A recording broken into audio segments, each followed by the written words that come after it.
Good morning. This question is for Principal Johnson and for Professor Morris. I would like to hear both of you respond to this. I'm completely sympathetic to the harmonious notion of collaboration, but there is another side of collaboration that, is referred to as enemy collaboration, for example. So what I'm thinking about is that, in fact, we know that there's one of the biggest gaps in our schools, particularly the district that you represent and the ones that I work in. There's a gap between teachers and the kids that they serve that come from various things. For example, their views on the world, their experiences, their class and culture and things like that. And so I'm wondering what steps you're taking either inside the school or in terms of preparing teachers that minimize that gap so that we don't end up with the enemy collaborating for on behalf of kids who often have very different experiences, and so that the collaboration becomes a positive thing that closes that gap between kids and teachers so that it's more powerful. Do you want to go first? Okay. All right, I'll talk a little bit about what we actually do in our teacher prep. And I can speak more specifically about some of the courses I've taught where we have done something with this. I think one of the things we have to do as we prepare teachers is to look at communities and think about the strengths that they bring to the situation rather than think about the deficits. And I think, we say they don't have this, they don't have that, the parents don't have a good background, they aren't doing this for their children. And we know one of the things that that we've learned from some of the NICTAF studies is that teacher quality is what makes the biggest difference in terms of academic outcomes.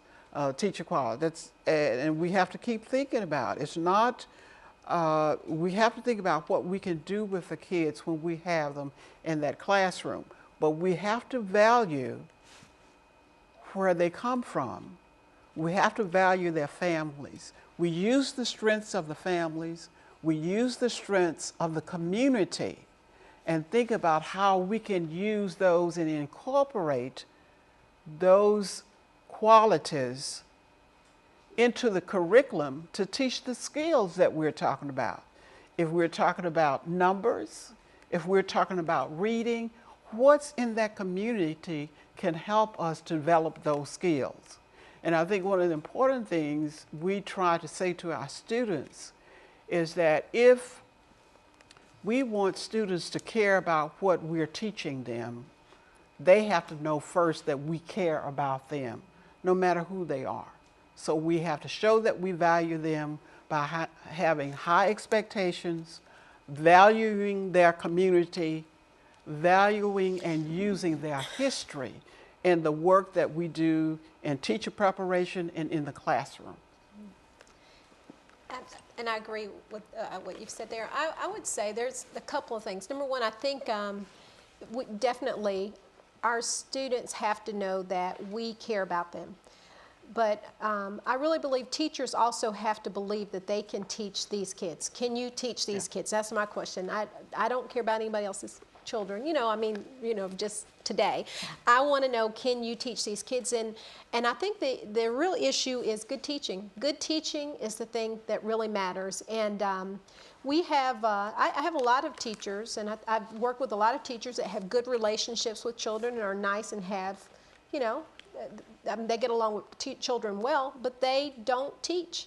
And our focus has to really be on quality teaching and student engagement, and a real strong focus on instruction and how to measure that instruction. I believe that's the key ingredient. Even as we talk about small learning communities, which I love what we're doing with this and the training we're providing, but it is an initiative that will fail if we don't have good teaching.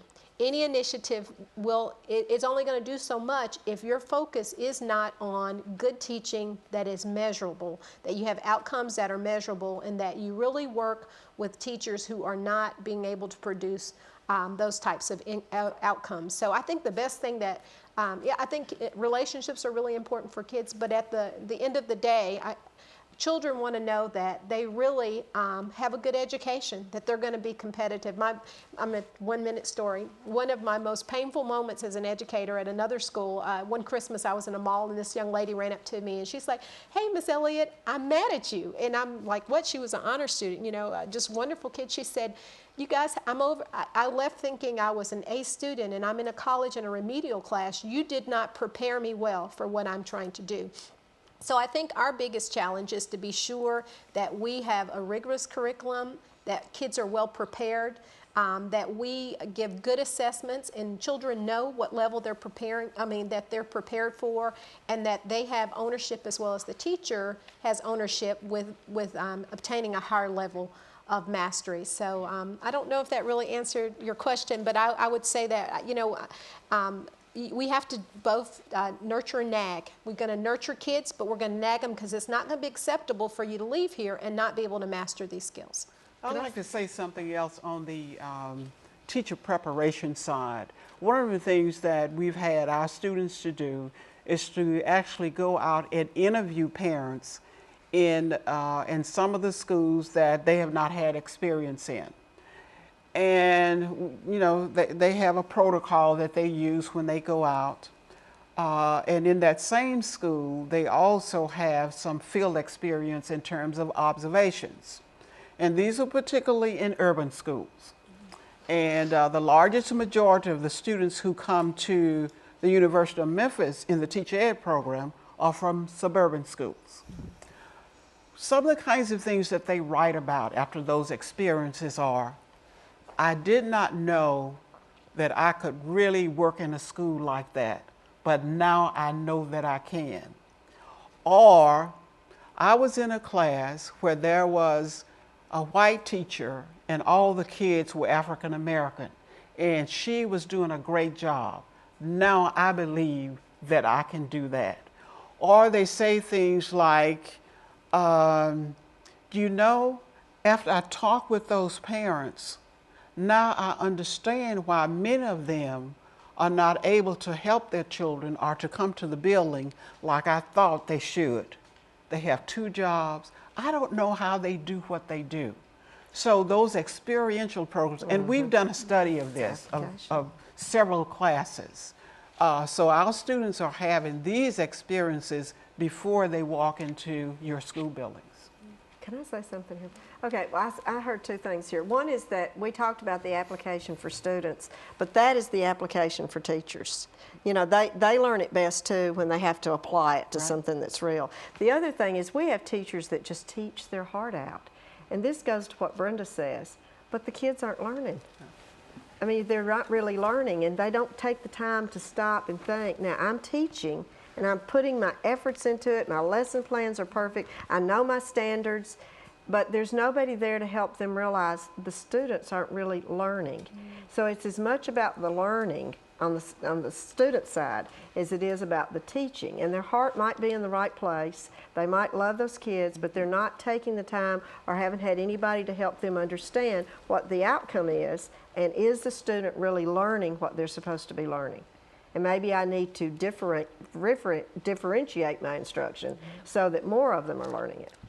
So the professional learning community, the small learning community's collaboration model really serves as ongoing professional development embedded as they work throughout the year. And it serves to support them in very small incremental ways as they continue to focus on student achievement and building that student.